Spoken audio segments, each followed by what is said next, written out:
chocolate-colored blood. And the patients will be cyanotic. So they often, sort of the buzz phrases are cyanosis with chocolate-covered blood. Chocolate-colored blood. Now, the treatment is IV methylene blue, and what does IV methylene blue do? It's important for being able to generate the necessary mediators that will reduce iron back to its 2+ state. And I've stated that here by saying that it helps reduce iron back to its 2+ state. So if I were to say if I wanted to summarize methemoglobinemia in just a very simple principle, I would say just remember Fe2 binds O2. And that's going to make it very easy to remember. Okay, now we get to the general theme of what are the consequences of hypoxia. So we talked about 3 different ways by which hypoxia can occur. For example, we talked about ischemia causing hypoxia. We talked about hypoxemia resulting in hypoxia. And then we talked about decreased O2 carrying capacity resulting in hypoxia.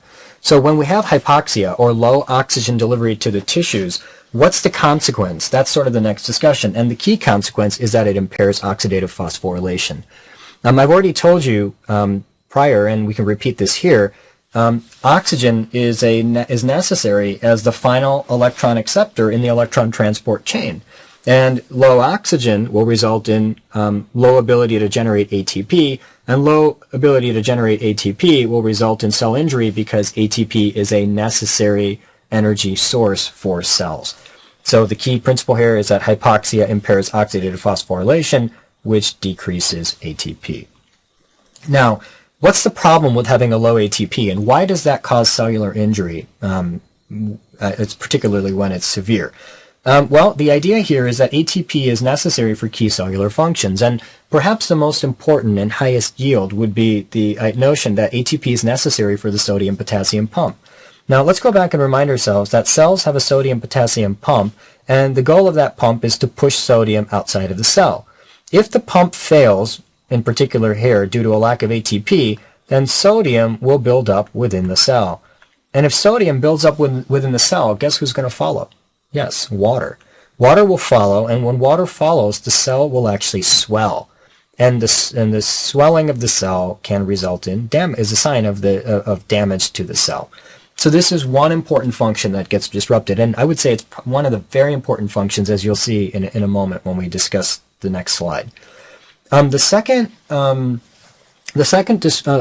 function that gets disrupted is the calcium pump. Now, let me just tell you one general principle about calcium in the cell, and that is the goal of the cell is to maintain a super low concentration of calcium within the cytosol. The calcium in the cytosol is very, very low. The calcium can get pushed out into the blood, it can get hidden in the mitochondria, it can get hidden in the endoplasmic reticulum, but within the cytosol itself, calcium concentration is kept very low, and it's done using ATP, using an ATP-dependent pump. And so if there's low ATP, the calcium pumps can fail, and that would result in a high cytosolic calcium. And the high cytosolic calcium is dangerous because it can activate enzymes which you wouldn't necessarily want to activate within the cell. So calcium is an enzyme activator. The third disruption that occurs with low ATP is that we switch from aerobic glycolysis, which is very good at producing ATP, to anaerobic glycolysis, which then results in the byproduct of, number one, poor production of ATP, and number two, the production of lactic acid, which lactic acid would lower the pH within the cell, and the lowering of the pH would cause precipitation of both DNA and proteins. And so this would be another problem that would arise when we have low ATP within the cell. The very initial phase of injury that occurs when there's low ATP is reversible. And so examiners like you to know what are the various findings in reversible injury, and what are the various findings if we were to go a step further and have irreversible injury. Very, very high yield, often shows up on exams. So let's take a moment to actually review this. The initial phase of injury, as I state here, is reversible. And what I'd like you to know is that if you had to summarize reversible injury in 2 words, you would summarize it as cellular swelling. This is the hallmark of reversible injury. Now, let's just understand that. Again, if the sodium-potassium pump fails, then sodium will build up within the cell, and as sodium builds up within the cell, water is going to follow, which is then going to result in swelling of the actual cell. Now, this would have consequences for various parts of the cell. For example, let's say that I have a cell that looks like this, which has these little processes coming off the surface called microvilli. Remember that microvilli are present, for example, in the small bowel and present, for example, in the proximal renal tubule.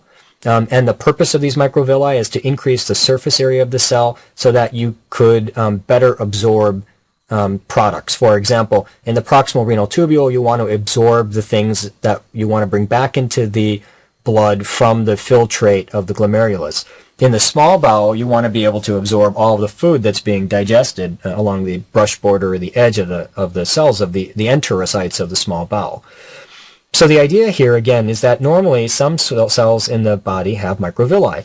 However, if these cells become hypoxic and lose their oxygen and then subsequently can't produce ATP, sodium is going to build up in these cells, and as sodium builds up, water is going to come in, and as water comes in, these microvilli are going to be, the cell is going to swell up, and these microvilli are going to be effaced or lost so that the microvilli are no longer present. It's sort of like taking a hospital glove or a medical examiner's glove and blowing it up, and the fingers will disappear as you put more air into the glove.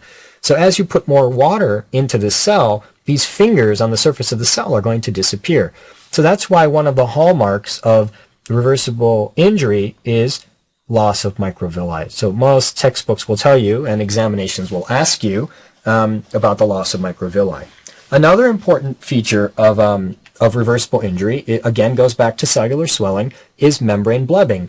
So let's go back and remind ourselves that if this is the cell contains something called a cytoskeleton, and the cytoskeleton maintains the size and shape of the cell, but also maintains the integrity of the membrane along the surface of the cell. Now, if there is excess water coming into the cell, then little blebs can form on the surface of the membrane as they sort of pull away from the cytoskeleton, and that would be another sign of reversible injury. But again, what's the key principle? Cellular swelling. So that's the hallmark. That's why I say that if you just understand cellular swelling, everything else is sort of a consequence of that. All right, the third problem that could arise in reversible injury is swelling of the rough endoplasmic reticulum. Now, I mean, if we've got a cell, and within that cell we've sort of got this endoplasmic reticulum, and this is rough endoplasmic reticulum with ribosomes sitting along the edge, that organelle itself, the endoplasmic reticulum, is going to fill up with water, and it will swell. And when it swells, that will also be a sign of reversible injury. Now, let's go back and just remind ourselves. The ribosomes that are attached to the endoplasmic reticulum, are those attached covalently, or is it a loose association? It's a loose association. And so because it's a loose association, one of the consequences of swelling of the rough endoplasmic reticulum is that these ribosomes will actually pop off. And so when these ribosomes pop off, protein can no longer be synthesized properly, and therefore another sign of reversible injury is decrease in protein synthesis. So again, I don't think, I don't like to memorize long lists of things. I think if you understand the principle, then you can really put together the story. And that's the way I would put together the story here. The key hallmark of reversible injury is cellular swelling. That's the take home. Now, eventually, if there's damage and the damage it persists for a long period of time, if there's injury and that injury persists for a long period of time, that damage will eventually become irreversible. Now, if I would tell you that reversible injury is summarized by cellular swelling, then I would tell you that irreversible injury is summarized by something called membrane damage. That's the take home. The hallmark of irreversible injury is membrane damage. We could take this one step further, and we will take it one step further because it does show up on exams. There are three membranes of the cell in particular that get damaged and result in the key consequences of irreversible damage. The first is very obvious, and in fact, it's so obvious that it makes for, we use it sort of every day, and you'll see that in a minute, but it makes for a nice exam question. So let's just remind ourselves that one important membrane within the cell is the plasma membrane, which is the membrane that sort of borders the entire cell. When there is irreversible damage, this plasma membrane will be damaged and will be lost. And as the plasma membrane is lost, that whatever is present within the cell, for example, let's say there's an enzyme present within the cell, this enzyme will leak out of the cell and into the blood, and then will result in that will be then a sign of the membrane damage. What I'm really trying to get at here, and the reason I'm pressing on this so hard is, think about it this way. When you have a patient that comes into the ER, let's say you're the ER physician and the patient comes into the ER, if they're complaining of chest pain and you're worried about a myocardial infarction, one of the key sort of gold standard tests, the first test would be an EKG. That would really show changes, particular changes that would be important. But another very important test would be to simply stick a needle in the patient's vein and take blood and then send it to the lab and test for cardiac enzymes. Now, when you test for cardiac enzymes like troponin, what are you really asking? What's the question that you're trying to answer by testing for those enzymes? You're asking the following. You're asking, was there irreversible damage? Because myocardial infarction means that you have irreversibly killed off the myocytes. And so you're asking the question, have the cardiac enzymes gone from the cell into the blood? And if they have gone from the cell into the blood, for example, troponin, then you would say, aha, there is myocardial infarction, and myocardial infarction is basically irreversible damage. So this becomes a very high-yield principle because you test it all the time. When you're asking the question, if you're asking the question, does the patient have hepatitis, and you're actually measuring liver enzymes, you're really asking the question, has membrane damage occurred? And i.e., if membrane damage has occurred, then there must be irreversible damage going on within the liver. So I hope that makes sense. Another problem, or another consequence of loss of the plasma membrane, is that the calcium, which is present outside of the cell, so much effort was made to keep calcium outside of the cell. As I mentioned earlier, the calcium now can rush in as well. So the intracellular calcium levels will increase even further. So these are the two consequences of plasma membrane damage. Another membrane that is going to be damaged is the mitochondrial membrane. Now, let's go back. So this is going to be a cell here, and we know that within the cell there is a mitochondria. I can just draw it like that. Let's just pretend that's the mitochondria. And so within the mitochondrial membrane is important because for two reasons. Let's remind ourselves about one thing. First of all, let's ask a question, and it commonly shows up on exams. Where is the electron transport chain? The electron transport chain is on the inner mitochondrial membrane. That's something to burn in your brain. Inner mitochondrial membrane. And so if there is membrane damage to the inner mitochondrial membrane, that's going to be permanent. That's irreversible. Because even if you were to give the cells oxygen, return oxygen to the cells, those cells would never be able to recover from that damage. So that's irreversible damage. It cannot be reversed, even if oxygen is returned to the tissue.